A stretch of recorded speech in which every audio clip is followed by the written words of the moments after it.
locked away in an old storage area were a set of rare, expensive, and ultra-light wheels. They used to be everyone's favorite thing about my car, but here they sat, practically rotting away.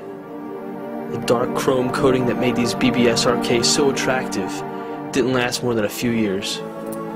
I was determined to bring these wheels back to life without spending thousands of dollars. You get to see how I did it.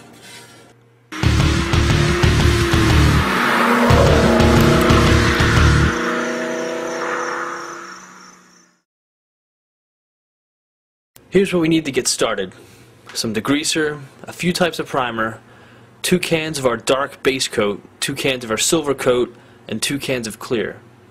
We're also going to need duplicolor prep wipes, sanding materials, tack cloth, gloves, eye protection, and masks. The original coating was too difficult to sand manually, so I sent the wheels to Dan at Atlas Media Blasting. Dan stripped them down to bare aluminum using fine sand-like beads. This gives us a perfect starting point.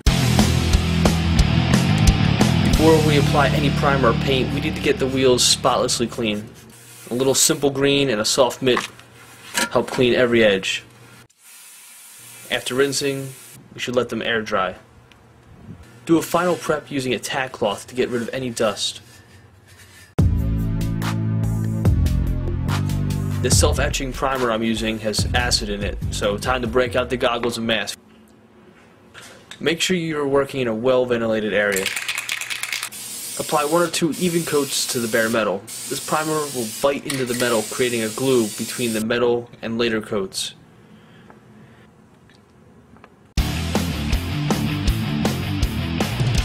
Since the media blasting took the wheel down to a casting texture, it's going to be tough to get a completely smooth finish.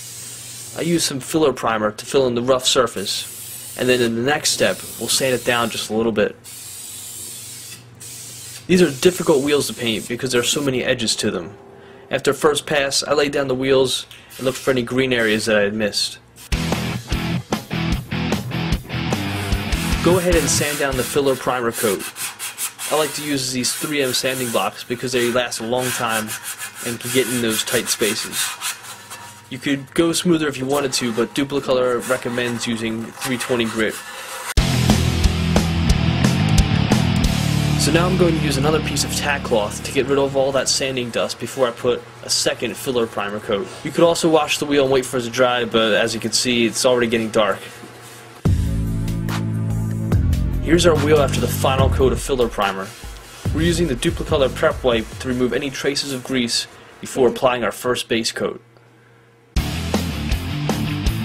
So using Duplicolor's high performance wheel coating, you want to start off painting all of the curves and corners. This is a very difficult wheel to paint considering all the spokes. I turn the wheel frequently to make sure I got every inch. You can paint the inside of the wheel if you want. After you get a solid light coat, wait for it to dry, and then repeat this step. So here's what 2 coats of graphite look like. Why didn't I just use 4 coats of silver? Well, I sprayed a couple of samples and silver by itself was too bright for my car. By having this darker coat, I can get a slightly darker silver like you see here. And I'm using light, frequent coats until I get a nice, even finish. Okay, so here's a final result before clear coat. A silver with a little hint of gunmetal behind it.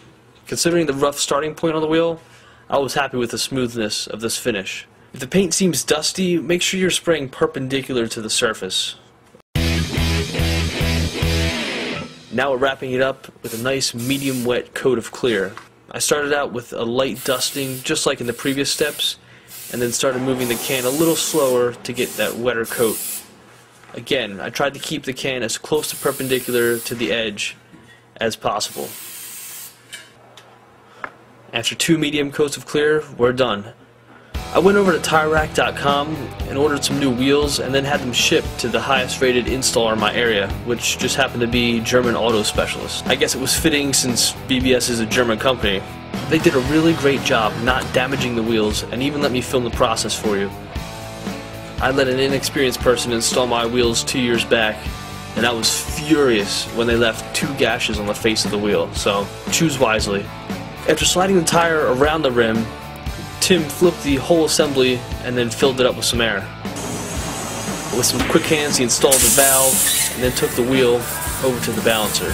If you buy wheels and tires as a package, they usually do all these steps before shipping them to you, so you can just bolt them right onto the car.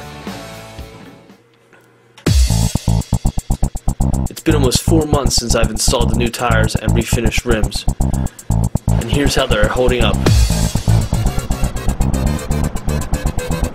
Color's solid, and it's nice to have that deep dish look again.